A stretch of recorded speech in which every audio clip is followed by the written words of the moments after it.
Good afternoon. And sorry that we are a little bit late. The traffic is sometimes, preventing people to be on time. But I think that we are now ready to start. And I am so excited to see so many people coming here today, joining us to celebrate this pivotal moment in our school.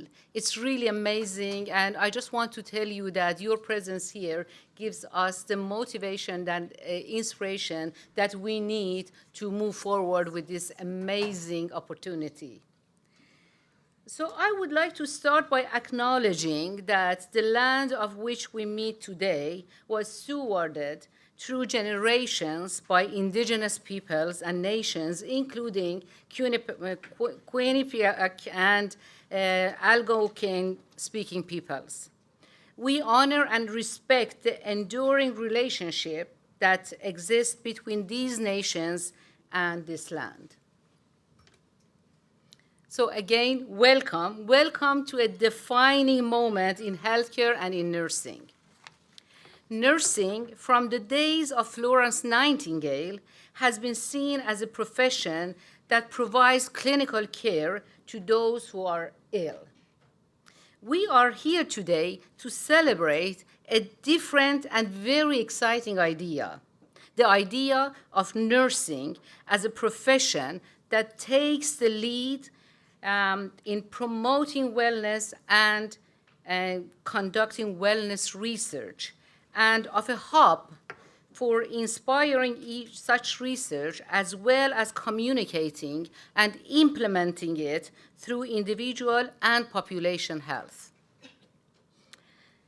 We want this hub to not only initiate programs, but also do advocacies, resource allocation, and new approaches to educating future generations of nurses and beyond. To achieve this goal, we are proud to announce the creation of Yale School of Nursing Center for Aging Well under the leadership of renowned brain health scientist, Dr. Miia Kivipelto.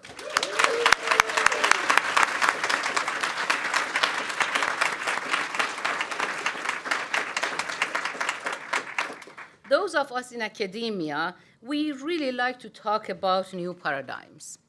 But genuinely, new paradigms are very rare. You are here today to witness the creation of a real one. A new paradigm is defined, and I quote, a fundamentally new framework for understanding or doing things, replacing an older established way of thinking or operating. It represents a significant, often revolutionary change in the accepted perspective of underlying logic within a particular field, such as science, business, or societal structure, end quote. This is the very definition of the YSN Center for Aging Well. It is a new framework that will replace the older and established way of mindset that accepts illness as routine and gives little attention to prevention and maintaining wellness. It is revolutionary, and it will change the accepted perspective on aging, longevity, and wellness. The center will not be searching for a magic elixir that delivers eternal youth. It will instead be conducting a search, and a deep search, that seeks an understanding of how best to achieve the optimal state of wellness at every age. We foresee that 60 will not be the new 40, but rather the new 60.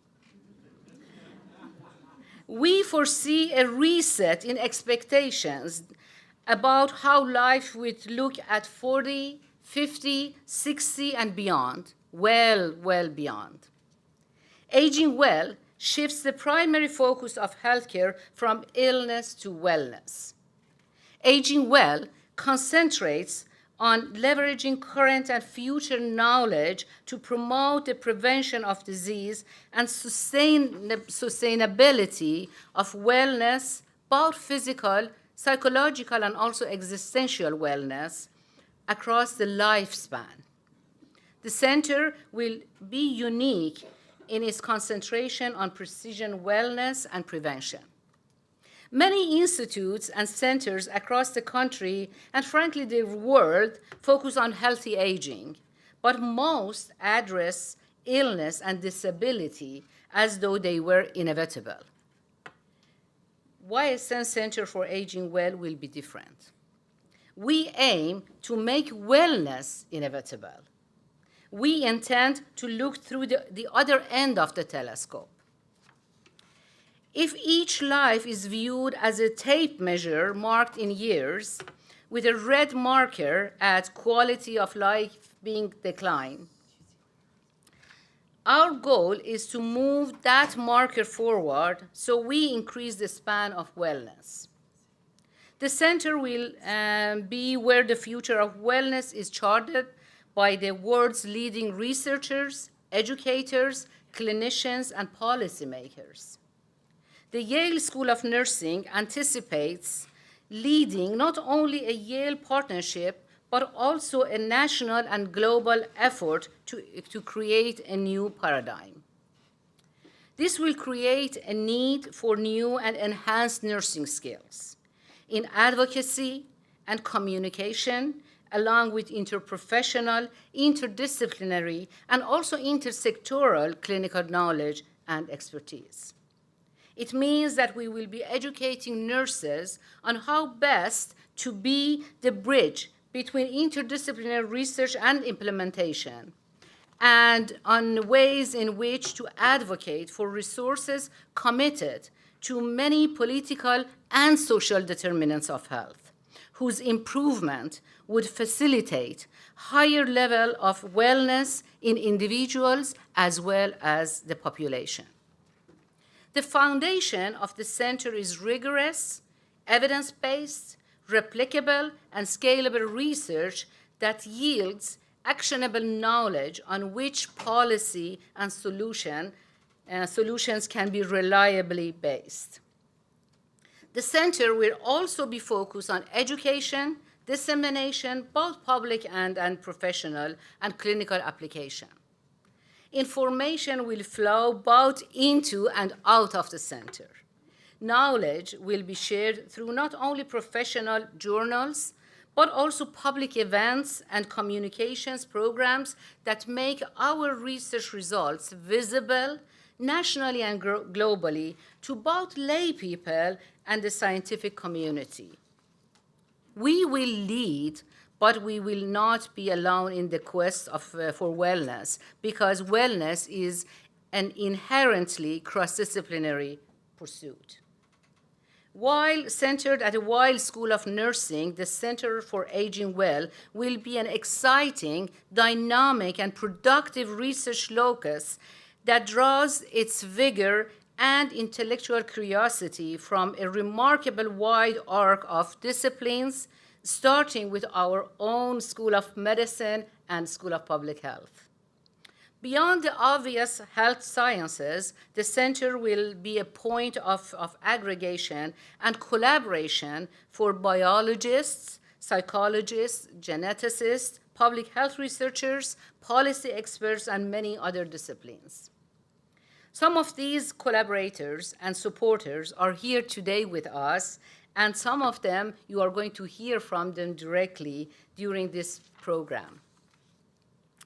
But before I introduce the next speaker, I want to acknowledge the two special people without whom the center would not be a reality, Linda and Larry Rodman. Please stand up to be recognized.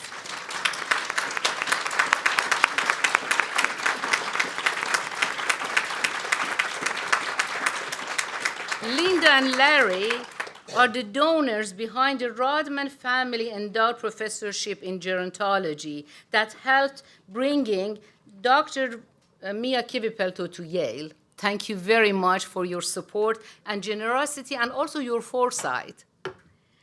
I also want to acknowledge the elected officials who have made it their business to be with us for this very important occasion. State representatives, and as I call your name, please stand up to be recognized. State Representatives Bill Heffernan, Mitch Walensky, Ann Hughes, and MJ Shannon.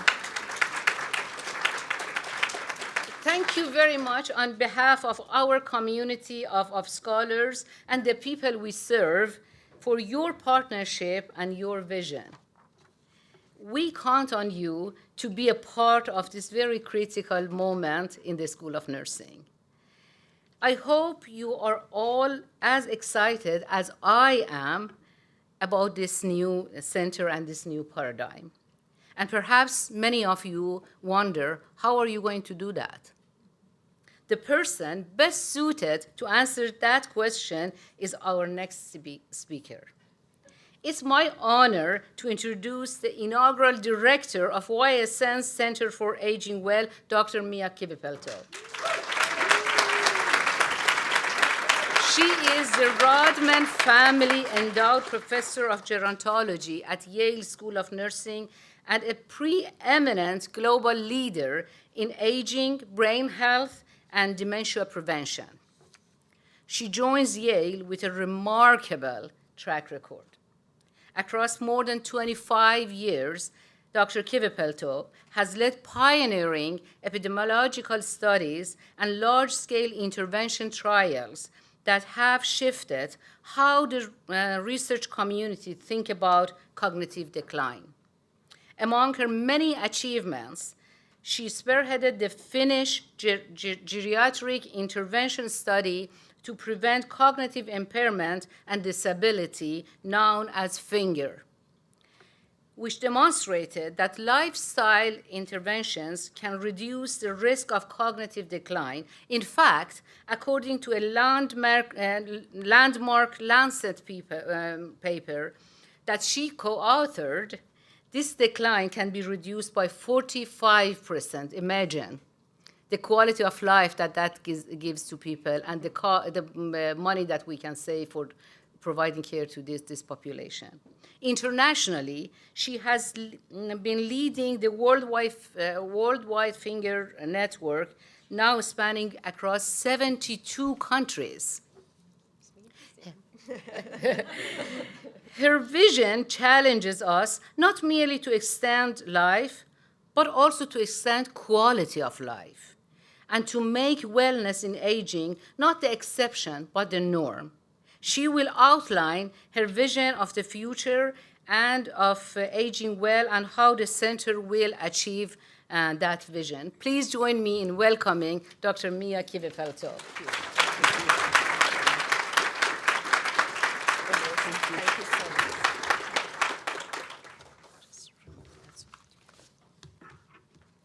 Thank you, Dean Imami, dear Yale faculty, dear colleagues, partners, and friends. I'm very happy to see you all here. This is really a strong moment in many ways. Thank you so much.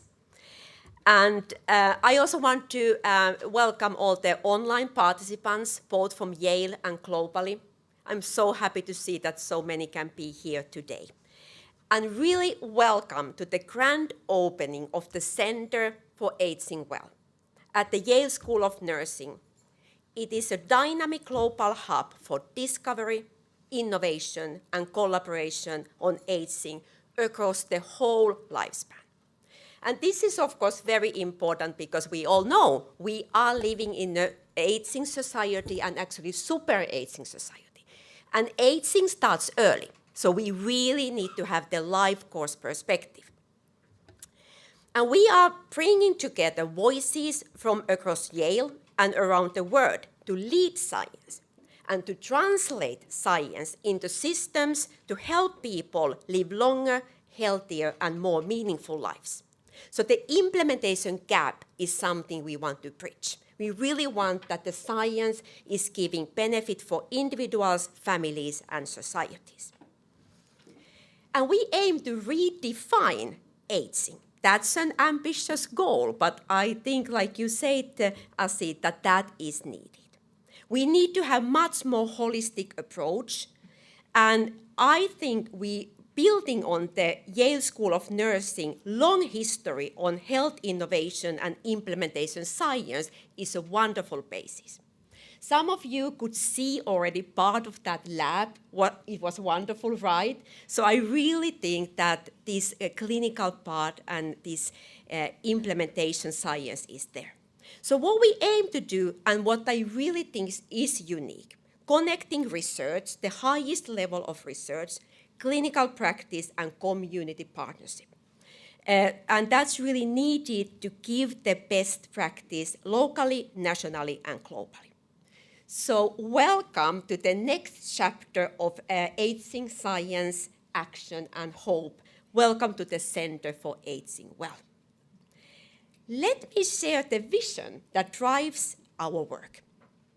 Again, we are ambitious. We want to catalyze the new era of health and wellness, and we want to build this on science and technology, but always keeping in mind and caring about people and what they need. So really maximizing health and well-being for all. We know that human beings are not defined only by age and diagnosis. There is much more. We are shaped by unique biology, genetics, lived experience, and environments. All these factors influence how we experience health, illness, and respond to care.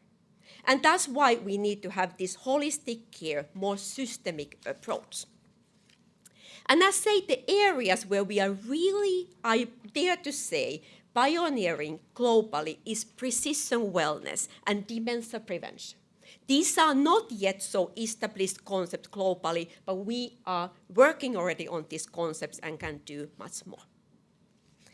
This vision drives our mission. We want to be the global leaders in collaborative interdisciplinary research and education. Education is important as well because we need to educate the next generation of leaders.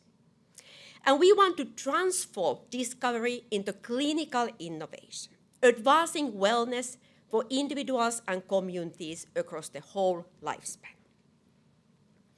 And this vision and this mission is really something I'm so proud of, and it's an honor to lead this work and be the first director of the Center of Aging Well. As said, we are living longer and longer, and never before have people had so big chances to having the long life. But yet, we do have huge challenges. Cognitive decline, dementia, and chronic illness are really risking to overload our systems of care. And that's why science of aging has never mattered more. And again, compared to many other areas, science of aging is lagging behind. There has not been the same focus earlier. It has been more focusing on single diseases or single organs. But aging research and biology of aging is really something I think we need to study. In my earlier research, as we already heard, I have been working on cognitive decline and dementia. What we have learned is that we need to move from treatment to prevention. And now we want to move from prevention to precision prevention, based on all the data what we are having. We need to connect brain and the body. We need to have more bridges from biology to behavior and from science to society. And we aim to build on this work I have been leading and scale it up with the superpowers we have now at Yale. And to do this, we really need to have or change the paradigm of aging itself. What is happening today is that the systems are often responding after the decline, after there is a kind of diagnosis or something is happening. And we need to change that. We need to be more proactive, and we need to be more anticipating. Also, we all know that both research and care is conducted in silos. So we need to take away the silos and have more holistic way of seeing the individual. And we also need to work together globally. That's the only solution if we want to solve this big challenge of aging. And this includes, as I mentioned already, the biology of aging, systems biology, and network medicine. These are the frameworks what we want to use in the Center of Aging Well. These are really the guiding principles of my work and the foundation of our collective vision. And I would say this paradigm shift is especially important for dementia prevention. Why is that? Dementia is one of the largest challenges we have in our societies. We know it's multifactorial. The process leading to dementia may start to develop 15, 20 years before we can have the diagnosis. So that's why prevention is the key. Earlier, science has been really focusing on single molecules or isolated risk factors. But what we learned from FINGER is you need to have the multi-domain interventions. You need to target several risk factors and mechanisms at the same time. And what we want to do now is to tailor the interventions to each individual based on the biomarker and genetic and other interventions. This is the individualized interventions what we want to do. And in the future, and this is actually happening already, combination treatments. We can combine the lifestyle with different type of pharmacological interventions. It can be repurposed drugs. That is actually great promise in this area, and I'm sure we will hear more about that after a while. 30% of all drug trials in the AD field are focusing on repurposed drugs, and that's something we are already doing today. But in the close future, we could combine FINGER with the new anti-amyloid and other type of disease-modifying treatments. And why not having the triple therapy FINGER? You can think different type of interventions, also more nutrition-based, new technology. I'm thinking this like the cancer care is today. So that's really the precision prevention and combination therapies so that the right treatment can be given to the right individual at the right time. I think it's quite optimistic, right? And we can use this amazing data we have now from worldwide FINGERs. We established this network 2017 when there was huge interest from many countries to really adopt, optimize, and further develop the FINGER concept. And you know what? Today we are having, as said, 72 countries who are part of the FINGER network. Almost 50 trials which are completed or ongoing, including more than 20,000 participants. And the beauty here is we have been using prospective harmonization so that we know what is the methodology. We want to share experiences and share data. So that's something what we aim to do now, using this for the joint analysis. And you can think AI-based analysis, really finding the mediating pathways and new targets for pharmacological interventions. But we also want to use these not only to transfer data, but transform lives. And that's why we work with implementation. Worldwide FINGER's work is already affecting the guidelines, for example, the WHO risk reduction guidelines. So this is really precision prevention in action, which I like a lot.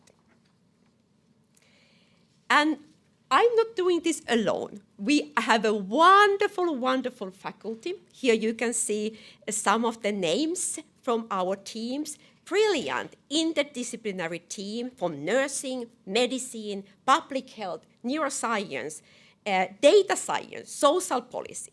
And that broad competence, I think, is really needed if we want to solve the challenges we had with brain disorders and other aging disorders as well.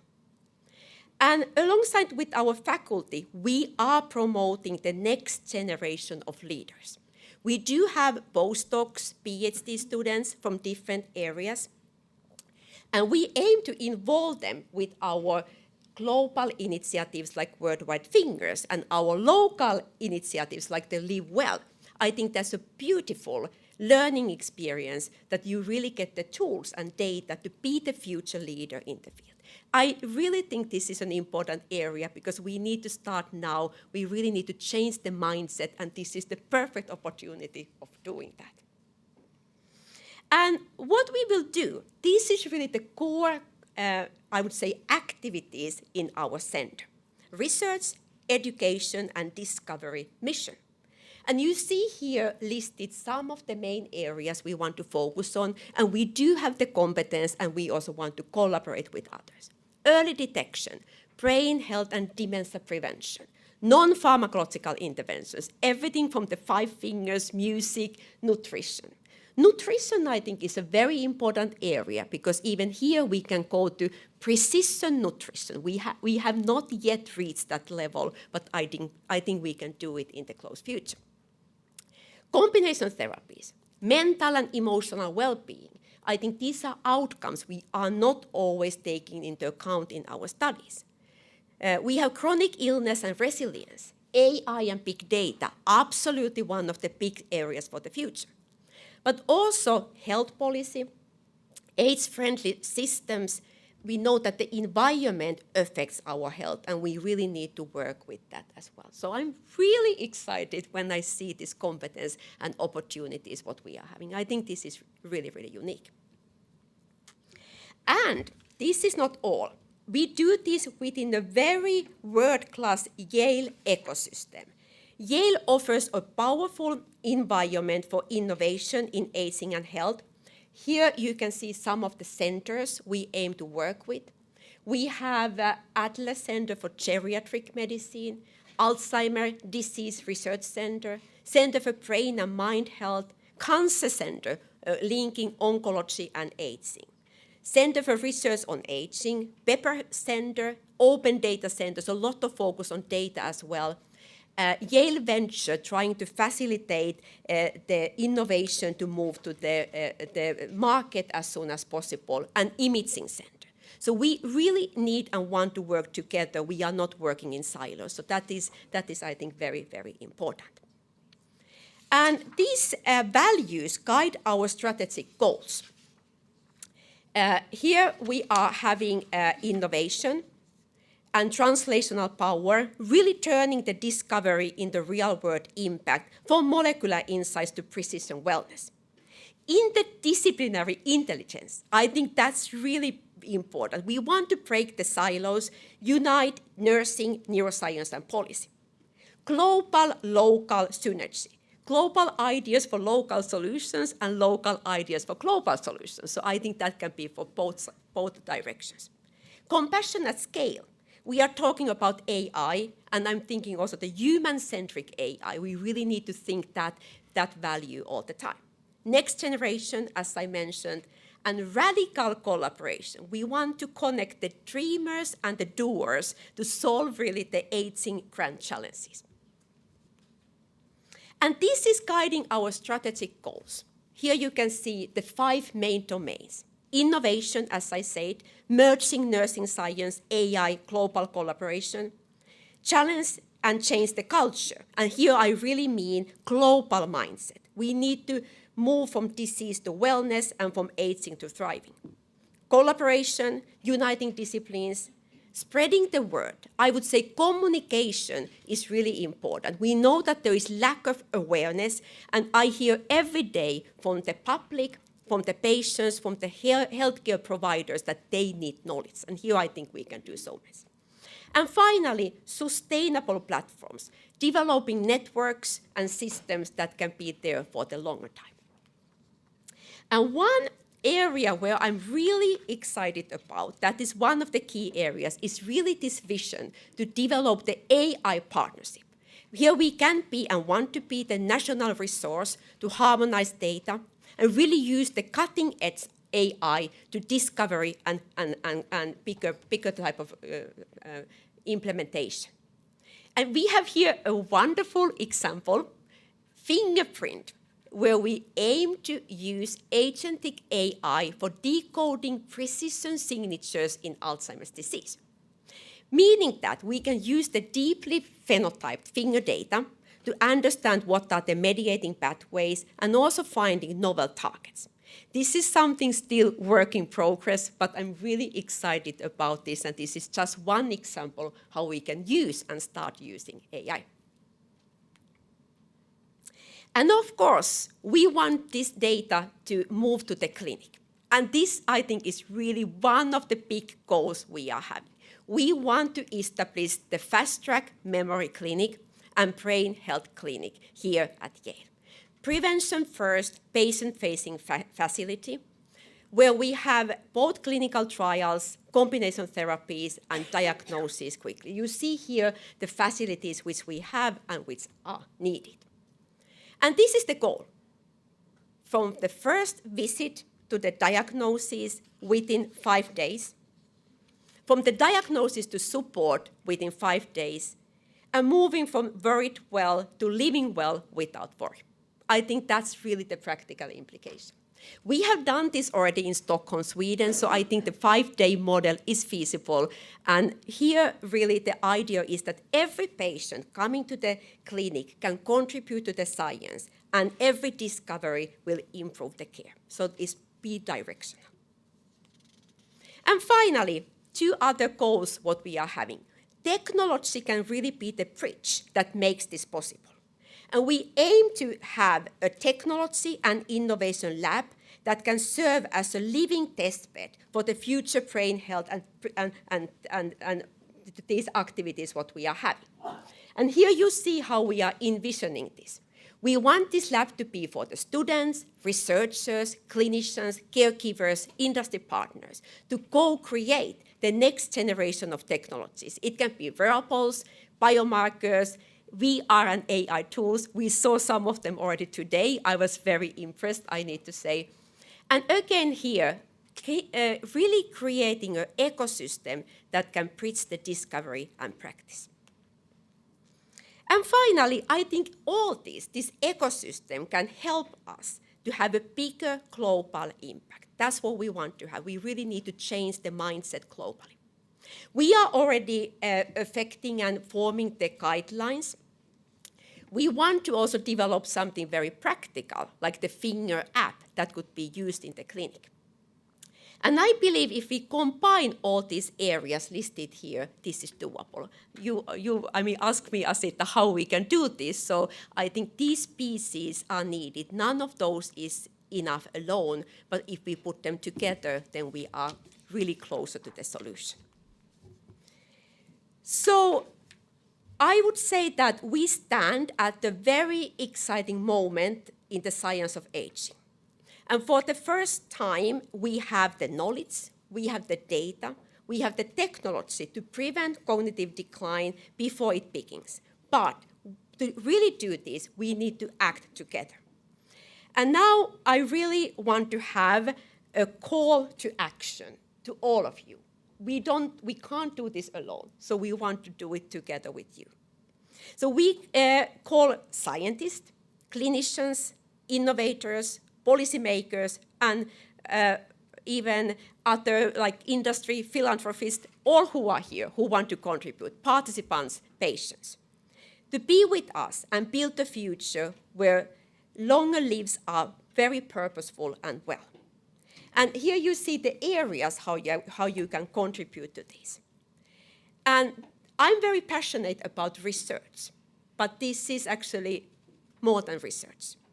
It's a movement to start a new era of prevention, precision, and wellness. So join us in making wellness in aging the new global standard.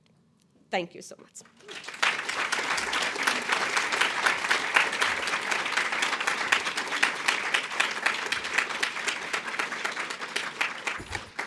Thank you so much.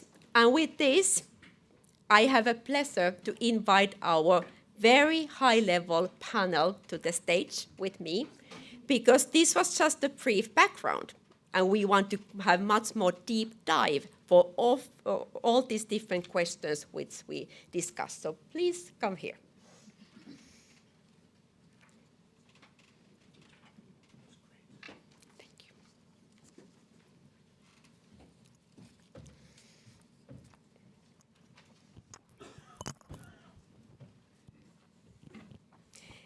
And this very distinguished panelist here have been contributing so much to the science and the aging research that I simply can't go through all the CVs and backgrounds. That would take the rest of the time we have here today. So I give only a very brief introduction, and then you can introduce yourself a bit more. So I'm sure you will learn to know our panelists before we are ready for today. First, we have Professor Howard Fillit. He is the co-founder and chief science officer of the Alzheimer's Drug Discovery Foundation. We have been working together, known each other more than 20 years, and we really share the interest for biology of aging and combination treatment. So thank you, Howard, for joining.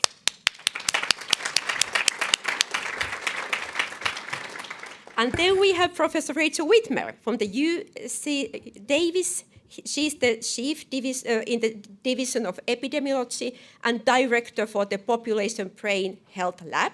She's also co-director of the UC Davis Alzheimer's Disease Center.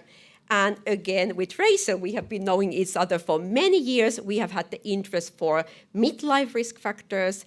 Rachel was also the one who actually was bringing the US pointer to US after the finger study. So you were the one saying that we need to do this here as well. We will come back to that, but thank you, Rachel, for joining.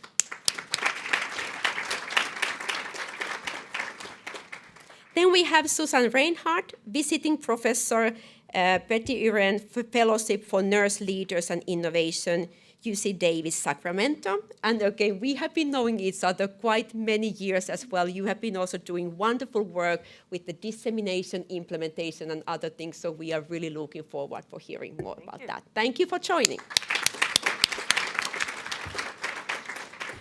And then we have Matt Clement from Gates Ventures and Alzheimer's Disease Data Initiative, where he is now director for the partnership and scientific strategy. Matt has been doing amazing work with the quite difficult questions with data sharing, how to share the data in the current landscape, and also AI, these big questions. So I have many questions to you as well. Thank you, Matt, for joining.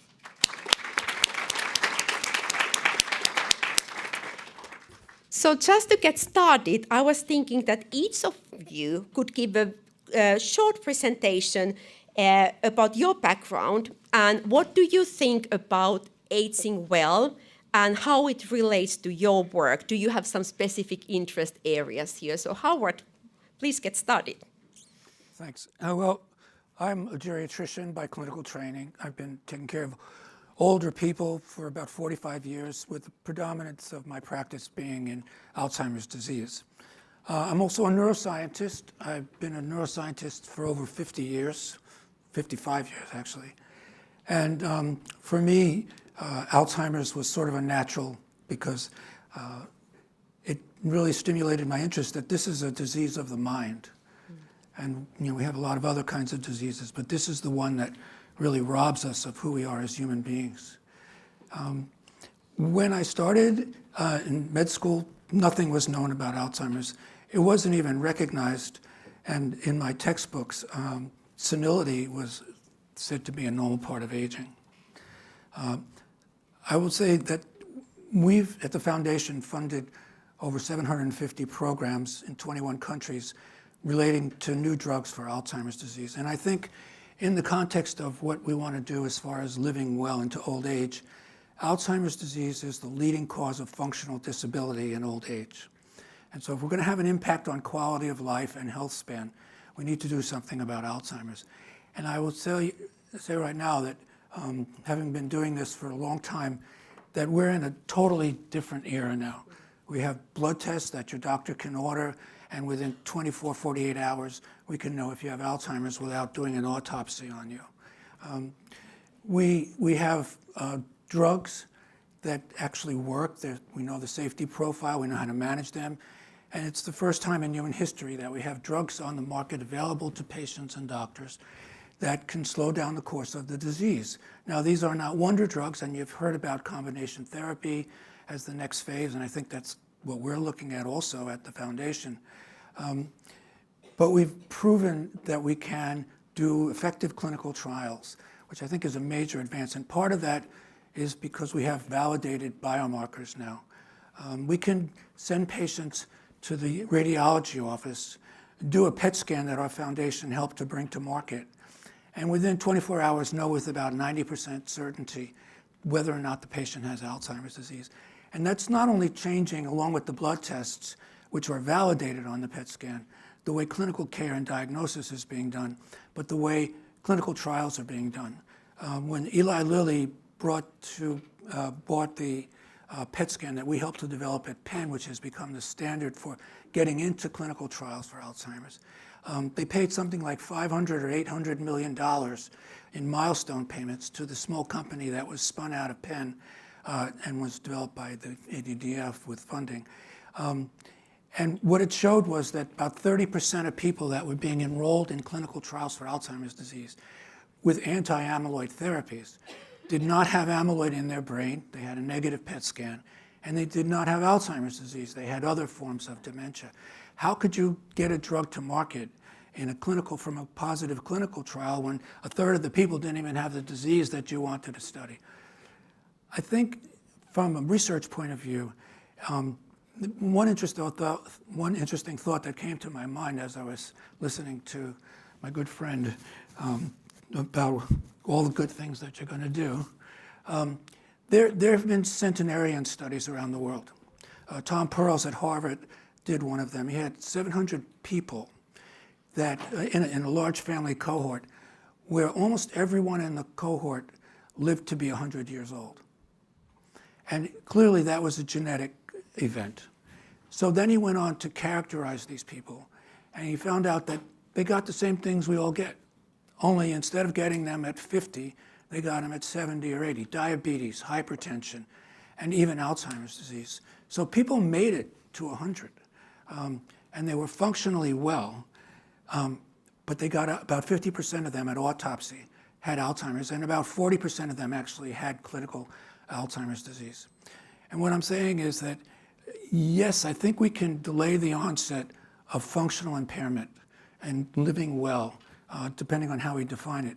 And it's also been modeled that if we can delay the onset of functional impairment and symptoms from Alzheimer's disease by 5 years, we would reduce the number of cases of Alzheimer's, which is obviously the most devastating, I think, disease of old age, by 50%. So tackling this through one pill that affects aging is a miracle. If we had one white little pill that would treat aging and treat all the diseases of aging with common mechanisms, the biology of aging, mitochondrial dysfunction, about 7 or 8 different themes that are drug targets, free radical management, vascular disease, and so on. And so we're going to need combination therapy because, like in cancer, we need 4 or 5 drugs at a time to really get that cancer cell to death. And it's the same thing in neurodegeneration. We're going to need the same thing. And for the first time, we're able to do those studies. So we do want to get anti-aging drugs, and I do think GLP-1s could be the first anti-aging drugs. But in addition, we're going to have to still deal with these diseases because they're a major cause of functional impairment. And I think the reason I emphasize functional impairment, not only as a geriatrician, what is the goal of care in geriatric medicine? It's not to cure. It's to improve quality of life. It's to delay the onset of symptoms. And we can measure function. And I'm sure, just to show my credentials to the nursing staff here, I have an acronym for the Lawton Instrumental Activities of Daily Living. And I have an acronym for the CATS ADL impairments. And we've translated that in clinical trials into very more specific scales where we actually measure function in clinical trials. So the new drugs slow down the progression of Alzheimer's disease by about 30% over 18 months, but they slow down functional decline by 45%, which is a clinically meaningful number. Yeah. And I think the focus here on nursing is going to be very important in realigning what our goals of care and research are. And I'm sure you're going to succeed extremely well. Thank you so much, and thank you for... Thank you for reminding also about some key aspects. You say these new repurposed drugs, and also want to acknowledge the support from ADDF for our MedFinger trial, the first large-scale combination trial where we combine finger and metformin, which is also anti-aging drug, with many different actions. We hope to move on and have the GLP-1 finger, where Yale could be the leading center. So that is built on the model we have now. Biomarkers, as you say, that is the area that has changed Alzheimer's trials now. We are still lacking biomarkers and same scale for aging, and I think there is so much there we could and should do. So I think it's really exciting field in that way. Thank you so much for working in these important topics. Rachel, we have said, as said, has the many interests for midlife risk factors and trials. What is your perspective for aging well? Yes, thank you. Well, this is really sort of a story that goes over a few decades, which is that in my early career, both Dr. Kivipelto and I were publishing work looking at risk factors in midlife and young adulthood. And people really pushed back on us and said, why are you bothering to look at high cholesterol in middle age in association with risk of Alzheimer's disease and related dementia? And why are you looking at high body mass index? And so we had a lot of really interesting talks and discourse about what does it mean when you identify a risk factor or a protective factor several decades before someone shows signs of clinical changes. And I think this really speaks to the field and the intersection of what we call life course risk and resilience and life course. And so Dr. Kivipelto, as well as myself and others, have really leveraged and harnessed these long-term studies, which have really given clues to how you live earlier in life can affect how you age. And I think this is really a shift in the field and in the science that we have seen over the last few decades of really taking this life course approach.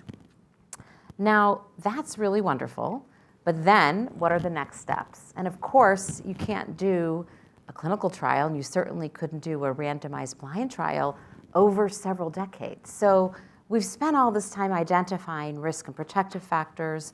There's the wonderful work coming out of the Lancet Commission showing that 45% of risk could be modifiable. But how do you translate that into a scientific question that can be answered? And the person who did it is here in this room with the wonderful work from the Finger study, which was published in 2015, showing that lifestyle intervention is associated with better cognitive function.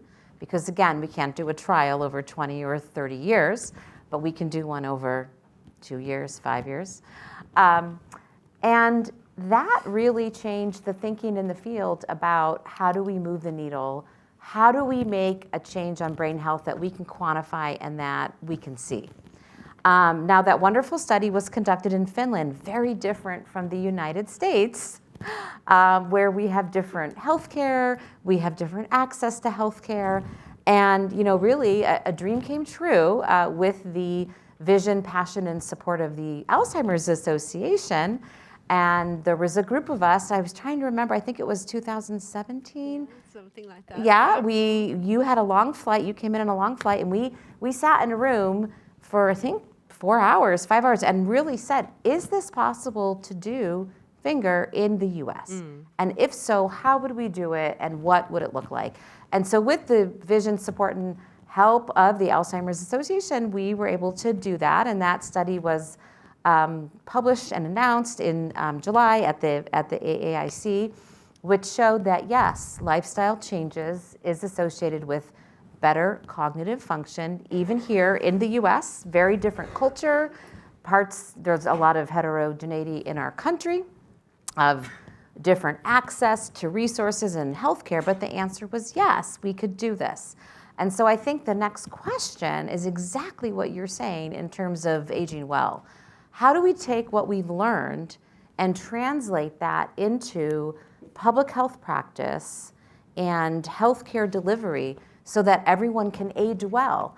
And we were talking earlier about the word brain health and aging. So when we say age well, we don't mean just studying the elderly. And I liked what Dean Amani said earlier, 60 is not the new 40, 60 is the new 60. And so I think it's about a paradigm shift in mindset about what does aging well look like. And I think the task before us is how do we now translate the evidence that we know about how to improve brain health, how to delay onset, how do we translate that globally, locally, how do we change what we offer in terms of not just science, but in terms of delivery of health education and care. And I really see nursing as being at the intersection and being placed in a way where we can help deliver this message and really make changes in care. So I think the next step is how do we disseminate this?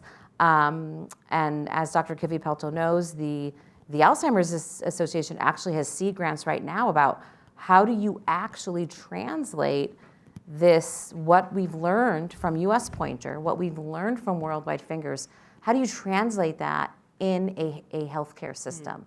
In one healthcare system, what would that look like? Exactly. And so I think we're going to see some really exciting answers, but none of this means anything if we don't age well. Exactly. And aging well doesn't mean just studying aging.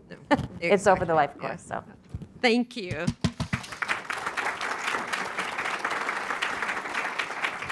And just brief comment, Rachel, about the US Pointer, because it was quite exciting moment when we saw the results last summer. And you never know when you have one study how it replicates, or if you can replicate it. And for me, as a scientist, seeing that the results were almost identical. Yeah. With the finger study conducted in Finland. So that was really, really powerful moment. So that gives further support that the model works. It can and it should be adapted and further developed to really fit to different systems. So thank you for that. Well, let's move on. What are your thoughts about this area, aging, and also maybe especially the role of nurses, as we heard? Well, I'm really jazzed. I don't know about the rest of you. I am really jazzed. I want to thank the Dean and you, Miia, and Tatiana for inviting me. And I am here as the nurse on the stage, I think, also. So I come here first and foremost as a nurse sociologist. And sociology is a big part of what I'm going to say as well. But I want to speak to nursing, which you all have said. You know, there's over 4 million of us. It's the largest workforce you're going to be able to tap into, right? And we're everywhere. And people know us. They know us because we're family members, we're neighbors, we're friends, they trust us. We know all that research again and again. They come to us. They come to us as professionals that are in all kinds of settings across, not just hospitals, of course, but across everything. I was in well baby clinics. I was a school nurse. I was a visiting nurse. I was an educator, a researcher. I left ARP recently. My real world is around policy, so I'm so excited about the policy part of this, and family caregivers. But the truth is they talk to us like we're watching our son's baseball game. Right? And they lean over and say, what do you think about this, right? And part of that, I think, is that the social distance isn't as strong, maybe. They feel like they know us, as I said, and they're comfortable. And they just want to know what we think. So I feel part of what the mission of this organization, this center, which is so fabulous, is to help more nurses, scale up more nurses, do more with other schools of nursing, with nursing associations. I pledge my support in any way that I can help do this, to help them really understand the power of their role.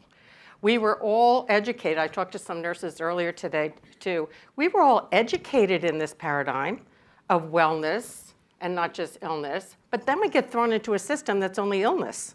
So it's like trained out of you. Right? So we got to bring them back to our nursing model, we call it, our nursing model of care, and understand how we can help implement, how we can help communicate all of that, and how we can work with our own organizations. We all have different things we're involved with. I certainly can bring ARP to the table, and I was there for 17 years, so hopefully somebody knows me there, right? And they're in every state, so that's a good thing. And I'm also the chair of the board of directors of the largest healthcare system in New Jersey, which is another whole thing. All those board members are connected. So I think we have to be very creative about how we can change the paradigm. That's not an easy thing to do. right? That is a social movement. So let's think more creatively about that. And I'm also, as you said, the UC Davis, it's a fellowship for nurse leaders and innovators. We have one right here that's going to be doing a TED Talk for you. That's another, all these different fellowships, all of these brilliant nurses at all different levels, just let's tap into them. So I pledge my support. Wonderful. Thank you so much.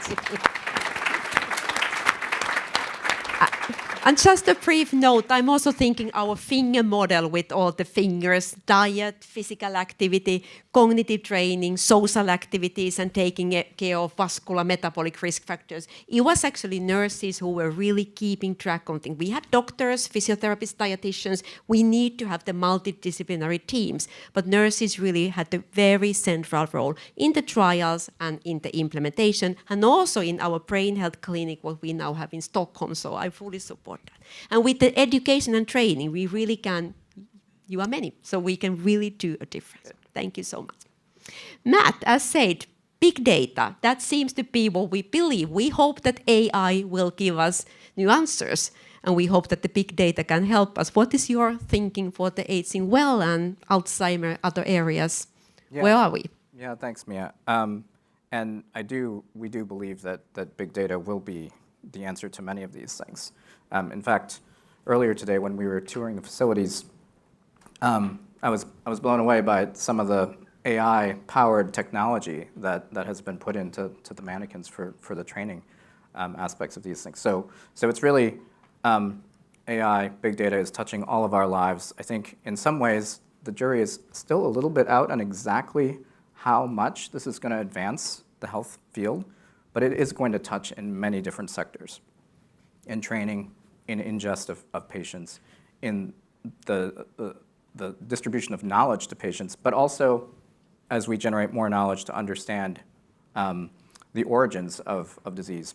Some of the activities that Gates Ventures, which is the private office of Bill Gates, has taken on the last 8 years or so has been focused in the Alzheimer's-related dementia space, trying to understand, as I mentioned, the etiology of Alzheimer's, but also looking at how we can diversify the therapeutics pipeline, how we can do earlier detection, how we can increase the efficiency of clinical trials, and then, as Miia mentioned, how we can utilize data better, how we can engage the community to be using data better, and how we can generate more data from both diseased and healthy individuals to understand more about what underpins unhealthy and healthy aging. Howard mentioned this level of heterogeneity that we're seeing amongst aging populations as we're enrolling them in clinical trials to try and discover new drugs. Gates Ventures, in partnership with Johnson & Johnson, recently commissioned a public-private partnership to engage with over 20 different cohorts from various parts of the world that have been studying patients that have been aging. Many of them have developed neurodegenerative diseases. And so we've amassed this large harmonized proteomics data set with over 300 million, I think, individual protein measures. And being able to interrogate that data set, thinking about the types of phenotypic outputs, phenotypic characteristics of these individuals, is going to help us understand more about what underpins disease and what underpins healthy aging and healthy living. So we're really excited about this. We put out a prize earlier this year through the AD Data Initiative for $1 million to the winner. I think we're down to 10 semifinalists at the moment. We'll be down selecting at the Alzheimer's Clinical Trials Conference in December, and there's actually one of the groups is in the room with us who's a semifinalist. And they're looking at ways to use agentic AI to advance the data ecosystem, whether that be ways to harmonize data in a faster and more efficient manner, or whether it's going to be changing the face of the way that we're going to look at the data, analyze data, find the anomalies in big data sets. it's all going to be game-changing, and we're really excited about it. And we're excited about being able to employ these tools as we engage with Miia and the center as a large federated data repository is in the works.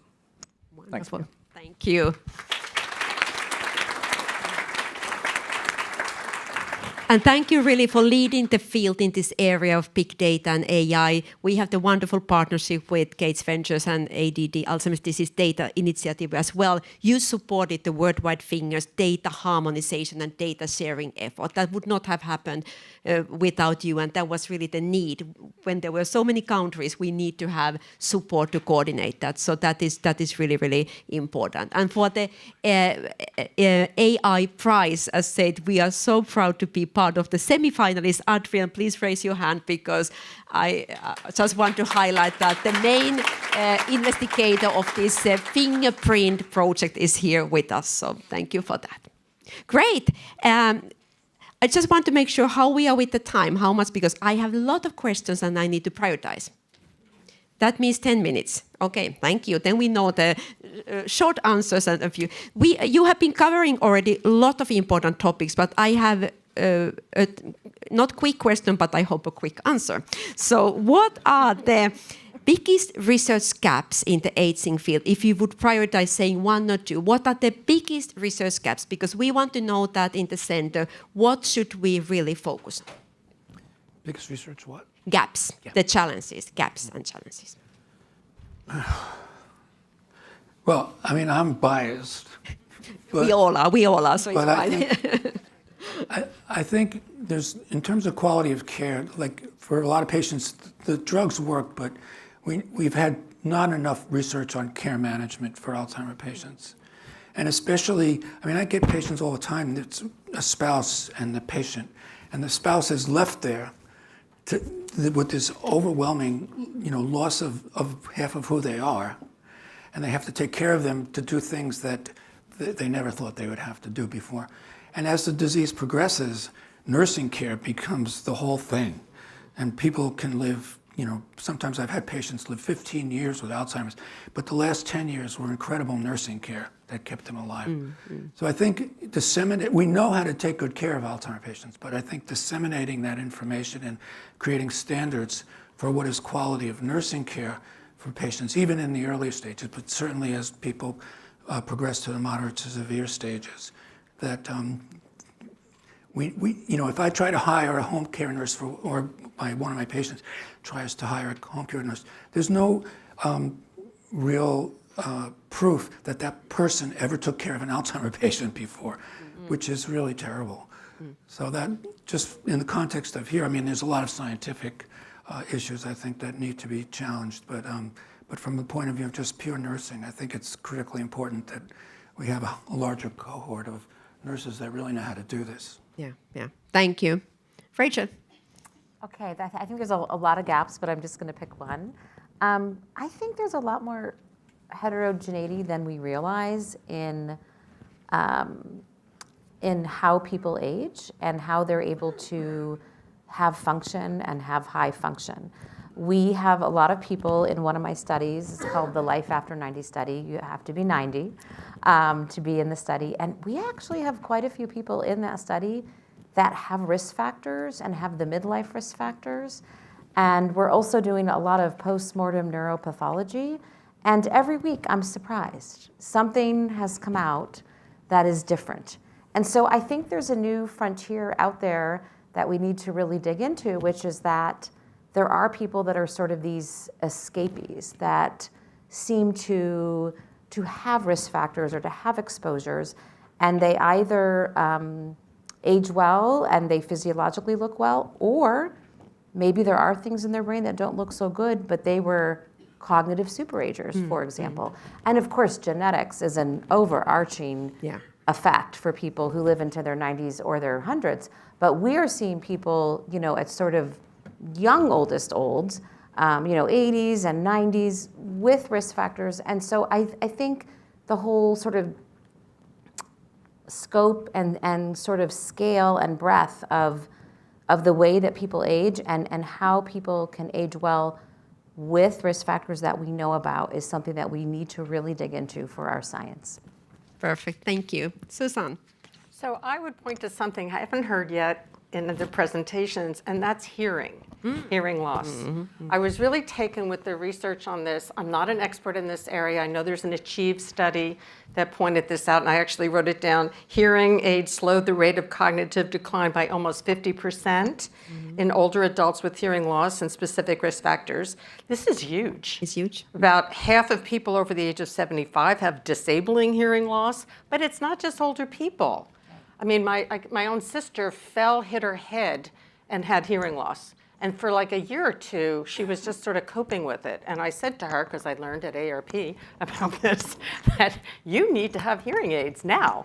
Because if you don't, it doesn't come back, and dementia, and that will scare the living daylights out of people. If you say dementia, I'm going to act. More than, we talked about that, more than cardiac, more than dementia, oh my God, I got to do something. Then it was the cost.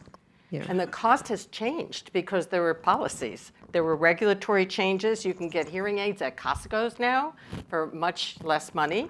And so I bought her hearing aids at the time. A mentor I have who's 92, and she was the nurse executive of New Jersey State Nurses Association. You'd think she would know better, right? I just saw her, and she was like, I'm having a little trouble with my hearing. I realize I'm reading lips. I'm like, Barbara, you need to get, and all I had to say was, I said that once, and like months later I said dementia. She went right away. That is more. So I think we need, I don't know if it's more research or just dissemination, but I want to add hearing. That's a great point. And actually, we are just starting a new study called HAHA, Healthy Hearing for Healthy Aging, where we want to study how the hearing aid can help and what are the underlying mechanisms. So how we can, and awareness here, I think, can really, really help. But I would say don't just say aging. Yes. There are those younger people that are listening with everything in their ears. They're on lawnmowers with this is all, again, I'm not an expert, I'm not an audiology expert here, but I think it's across the ages. And if you lose it early, it's going to keep affecting you. Perfect. Thank you. Matt? Well, I think that I'm biased, as Howard mentioned, he's biased as well. We're all probably biased in our own fields and whatnot, but so I'll come back to data. I think that we have gaps in the amount of data and the types of data that we're going to need to answer some of these questions that are easily accessible to the researchers out there who have the tools that can help us unpack what's in the data, how we're going to understand who's going to progress to disease and who's not, and what we can do with all of these modifiable risk factors for those people that are more likely to progress. How can we message to them that they need to take action with some of these risk factors?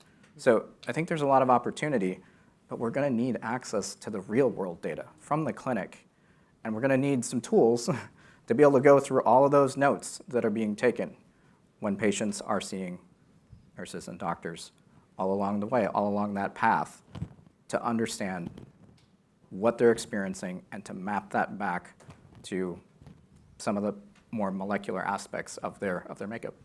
Thank you. And I really think this big data discovery is we look the same thing, but we see different things. So that is really putting together that. And also the silos. We all have our own starting point, but that's what we want to break now. Breaking the silos, that's why we all are here now sitting together.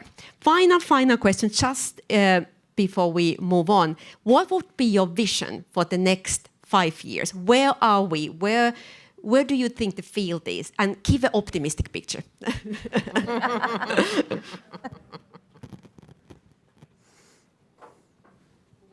Who wants to start? Howard, you are normally very optimistic. Yes, I know. So what do you think? Well, what the center I was going to ask be? a question, actually. Yeah, you can ask a question. That's maybe Because good it's in for the context of gerontology. Yeah. Mm-hmm. If you cured all the diseases of aging and old age, what would you die from? Correct. That's age, high age. Yeah. Well, and the answer is accidents, falls. Oh. And we see that squaring off of the curve of survival and function in teenagers. So we've cured all the diseases of children and young, pretty much. So the leading cause of death among young people is accidents, guns. And you can imagine that's sort of the goal of old age. You live a functional life, until one day you fall and break your head. And I think that's just illustrates why we need to keep attacking and trying to solve these diseases of aging and old age, including Alzheimer's, but also diabetes and hypertension and so on. We need to keep those in mind because we can chip away at aging and quality of life by having good drugs for these diseases so that we are healthy until something happens. Thank you. I would say speed up the implementation, which is part of your goal. What has it been, 17 years or something? They used to say, I mean, come on. Yes. We've got to do better. We should have the communication tools to do it. We have AI to help us, right? So I would say that would be the biggest vision I can have. Yeah, that's important. That's true. It takes 15 to 17 years to implement, and that's why we want to produce science, but that's not enough. Rachel? I was going to say, I think, and you really touched on this earlier, and I think all of the panel has touched on this, but, really shifting the mindset of being holistic. And so I feel for policy and dissemination, for evidence-based action, and for science, we need to really think about aging well holistically. Because I feel like if we keep, just the way we were searching for one cause of Alzheimer's disease and related dementia, we don't want to search for sort of one cause or one way to delay aging or one way to improve aging. So I feel like it needs to be a holistic approach. And so I think that's where we need to go in the next 5 years. Thank you. Matt, you get the last word. So. Okay, well, I'll be brief. So, not to sound like a broken record and being stuck on data, but being forward-looking with the way that we're collecting data and how we're going to use it. Data belongs to all the patients, all of us in this room. We should have access to our own data, and oftentimes we don't. We need to do better. So as a community, I'm not trying to say that, Miia, this is a mandate or something, but we as a community need to do better when it comes to how we're going to collect the data and be able to utilize it, both for ourselves, both for researchers, because that, I think, will help us advance ourselves more rapidly. Wonderful. Thank you so much for all of you. Let's give an applause. Guess we get up and With that, I think we have a lot of ideas what to do with the Center of Aging Well and really expanding the health span. That was my thing. It's not only adding the years, but adding the years with the good functional, emotional, and physical health. Now it's time to invite Dr. Daniel Davis, for Yale Presidential Visiting Fellow and Senior Vice President, School of Global Health at Meharry Medical College, to the stage to introduce our Yale School of Nursing faculty. Please.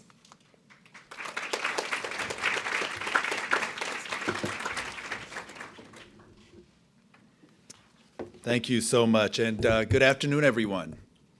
Good afternoon. Come on, I was expecting a warm Yale welcome. I am delighted, and I think many of you have been as probably intrigued with the discussion that we just had. But I think we are about to enter another phase that is equally insightful and engaging, and it's really my honor to help introduce our Yale School of Nursing faculty who help form the core of the Center for Aging Well initiative, along with our distinguished leadership team, Dean Imami, Dr., of course, Kivipelto, and other Yale School of Nursing researchers. As noted, I'm Daniel Dawes, and I have the honor of serving as the Yale Presidential Visiting Scholar here at YSN, focusing on the political determinants of health, as you heard the Dean mention earlier. At a future center event, I'd like to have a discussion about how our history has had such a deep influence on the health of our nation. But my job today is, of course, to highlight how nursing research is key to improving aging well over our lifespans. So with that, it is my distinct honor to introduce Dr. Shelley Fetter, who is an associate professor here at the School of Nursing. She's co-director for the Yale National Clinician Scholars Program and a research scientist at the West Haven, Connecticut VA. She also directs the Palliative Care and End-of-Life Innovation Lab at Yale. Dr. Fetter has over a decade of clinical experience as an advanced practice nurse in hospice, in palliative care, and in cardiovascular settings. Her research program aims to create innovative models of care delivery that improve access to high-quality, timely palliative and end-of-life care for older adults with a focus on people with cardiopulmonary conditions. Her research has been funded by the National Institutes of Health, specifically the National Heart, Lung, and Blood Institute, the Hartford Centers for Gerontological Nursing Excellence, the Palliative Care Research Cooperative, and the Department of Veterans Affairs. So please join me in welcoming Dr. Fetter.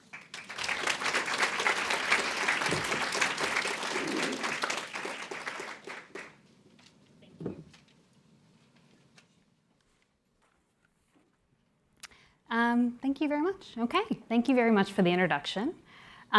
So today I'll be talking to you a little bit about something that's very near and dear to my heart, thinking more about how we can reframe palliative care as preventative care and aging well. So I'd like to start off with a quote from Epicurus. So Epicurus once said, "The art of living well and dying well are one." So for those of you who don't know who this is, Epicurus was a Greek philosopher. And he founded a philosophy known as Epicureanism. And to him, true pleasure was achieved through modesty, wisdom, and the prevention of physical and psychological pain. When Epicurus spoke of that the art of living well and dying well are one, he emphasized that pursuit of a good life was intertwined inexplicably with a good death, and that the acceptance of death was natural and a part of life. He believed that understanding and accepting our mortality could lead to more fulfilling and a serene existence and better well-being. Yet too often in our modern age, we find ourselves here. And how we die and how we talk about serious illness and dying is in stark contrast to Epicurus's ideal.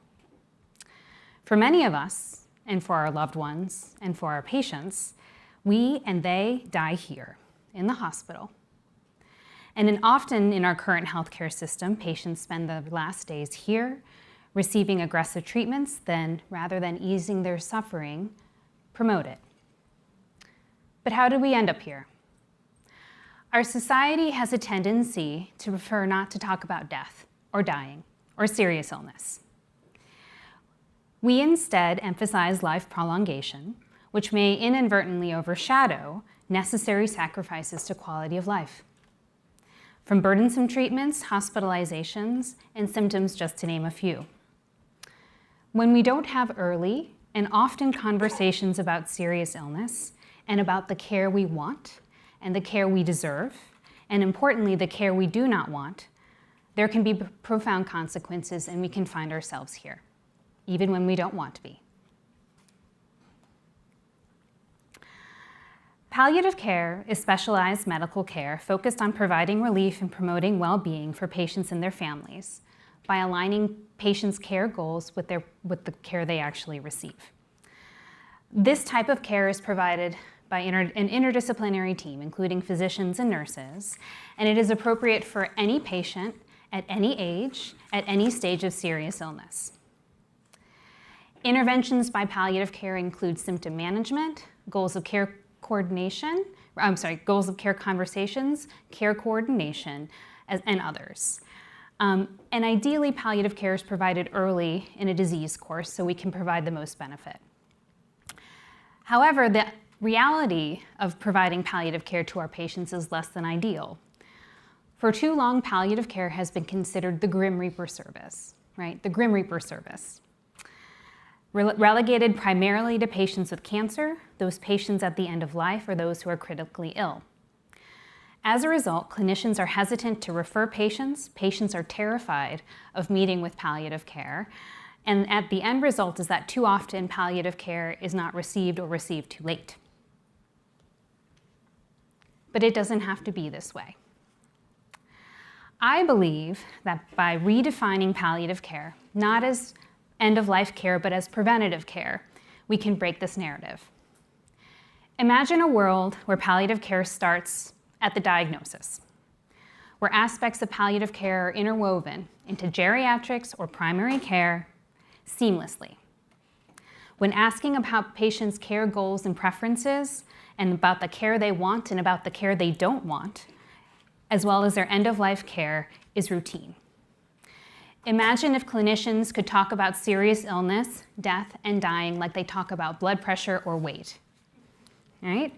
And imagine if we could have these clear and honest conversations with every single clinic visit. Imagine if we could talk about palliative care as a specialty and as a series of interventions that promote both a good life and a good death, where palliative care is preventative care that prevents suffering, symptoms, aggressive measures at the end of life, existential distress, and caregiver burnout. When we reframe palliative care as preventative care, we can then reframe what it means to live and to die well, and to plan for our inevitable future.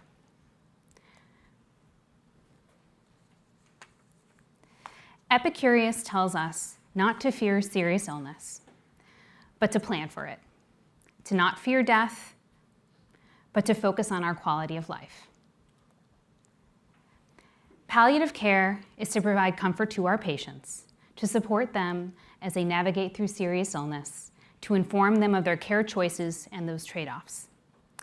Like Epicurus's teachings, palliative care can help patients to live well as die well in the ways they want. By reframing palliative care as preventative care, care that prevents suffering, we can then make it more accessible and more acceptable to our patients and their families. Thank you for listening to me today.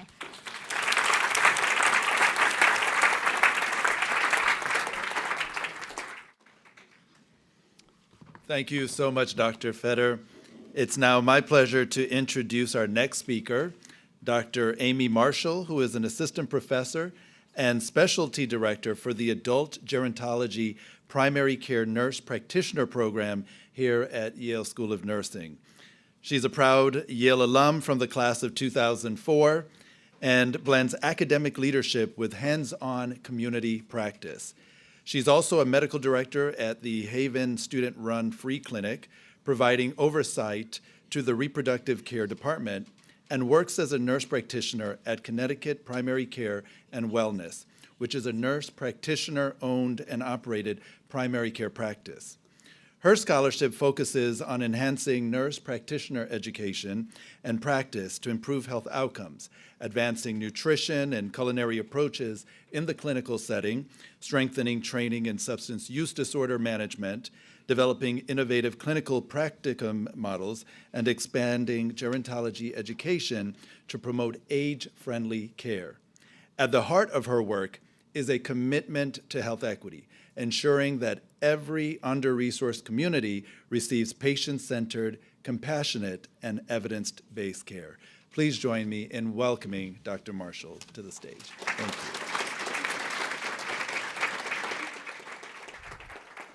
you. Welcome. Okay.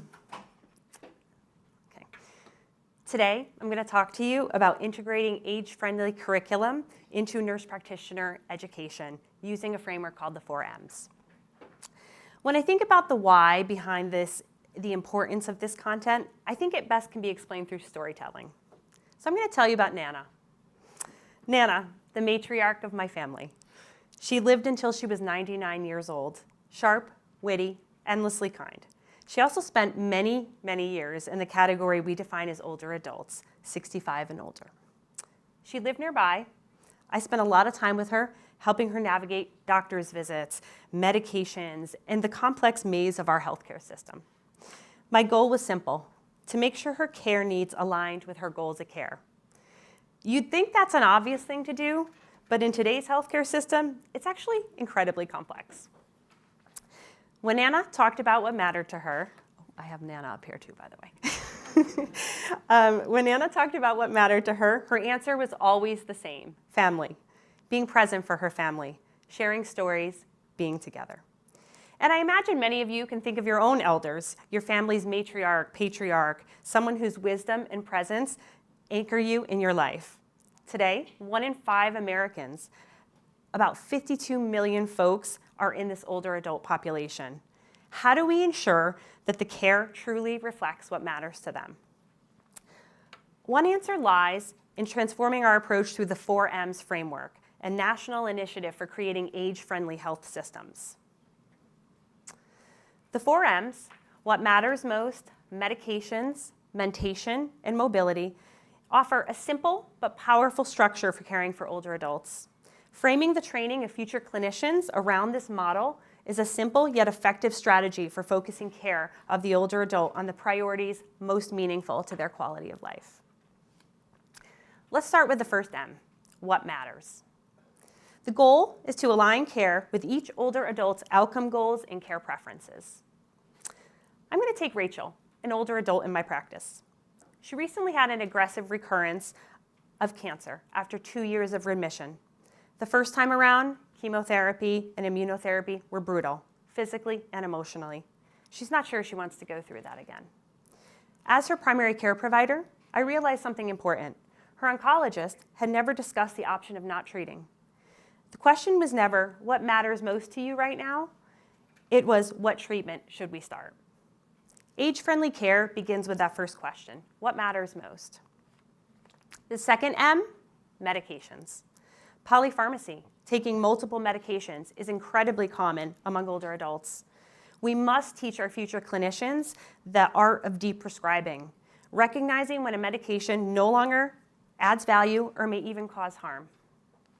I'm going to go back to Nana. She was on a statin for her cholesterol until her 98th year. Her cardiologist, whom I had many lively disagreements with, felt it was beneficial for her to stay on it. Nana came from a generation that didn't question the doctor, especially a male physician, so she stayed on it. But at 98, was that statin really serving her goals of care? The third M, mentation. Preventing, identifying, and managing dementia, depression, delirium. So many older adults come to me worried about memory loss. But oftentimes when we look deeper, we can find things like untreated depression. When we address the depression, their mentation improves. Sometimes the issue isn't memory, it's mood. And the final M, mobility. Mobility means moving safely every day to maintain function and independence. Nana loved to sit. It drove my mother crazy. She'd go, why doesn't she walk more? But Nana's goal wasn't to walk the block. It was to live at home, to sit and to talk with family, enjoy her 5 o'clock drink, and have her heart-to-heart conversations. Her mobility was enough to meet her goals of care. And that's really the point. It's not about enforcing activity, but supporting independence in a way that aligns with what matters. If we integrate the 4Ms into how we train future clinicians, we will elevate the quality of care for older adults everywhere. At our School of Nursing here, we incorporated the 4Ms into a primary care course dedicated to the care of older adult. We framed the course around the 4M framework. What did we find?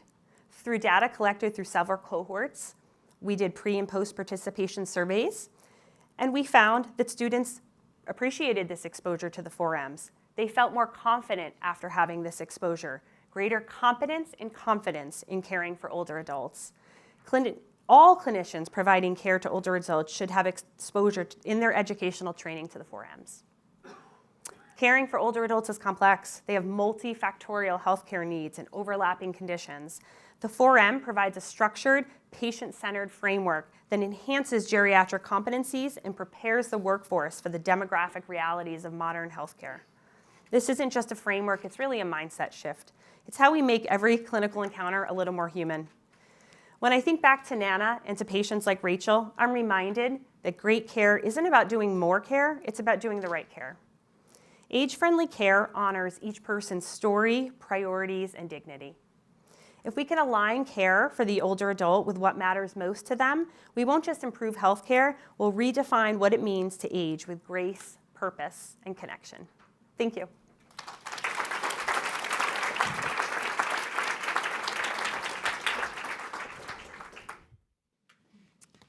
All right. Thank you, Dr. Marshall. Thank you so much for educating us on caring for older adults.